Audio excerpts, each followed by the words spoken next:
Hello everyone, আপনাদের সবার সাথে আবার চলে আসছি গল্প করতে। তো আজকে আমি সুন্দর চাটা বানাবো, আম্মুকে বলতেছিলাম।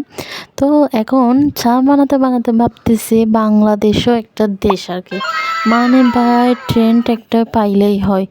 কি বলবো আর, তো কি বলবো আর, ট্রেন্ডের মধ্যে কতদিন আগে ছিল যে এই যে টাওয়ারে উঠে যাওয়া, আবার পায়ে নেল পালিশ লাগানো, আর ছাপড়িবাজের মধ্যে আছে লাইলা মামুন, এখন হচ্ছে আবার রুমি করিম একটা আসছে, ও নাকি ফ্যাশন ডিজাইনার, ওর ড্রেস চেঞ্জ এতটাই ফালতু, কি বলবো গাইস। তারপর হচ্ছে লেমে সাইয়া আগাই, এটা ছোটো থেকে বড় করে নাই যে এমন কেউ বাকি নাই ট্রেন্ডটা, ঠিক আছে। আমি আপনি আর কয়েকজন ছাড়া মনে হয় আর কেউ করে নাই যে এটা বাকি নেই। তো এগুলো দেখলে আমার এই পরিমাণ রাগছে উঠে, কি বলবো।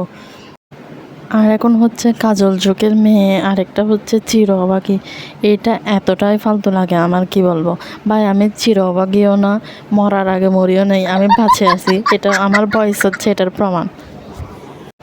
আচ্ছা, এইসব ছাপড়ি মার্কা গান এগুলো বানায় কে? আমি শুধু বুঝি না যে এই চিরঅবাগী গানটা কোনোভাবে নিউজ ফিড থেকে সরাই দেওয়া যায় না?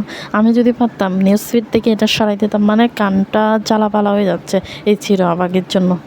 অবশ্য এটা আর কি সরাবো, যখন অন্য একটা নতুন ট্রেন্ড চলে আসবে এটা অটোমেটিকলি ছেড়ে যাবে, ততদিন পর্যন্ত এই চিরঅবাগী মনে হয় চলতেই থাকবে। তো এগুলো বলতে বলতে আমার চা বানানো শেষ, এবং এখন চাটা খেয়ে ফেলবো।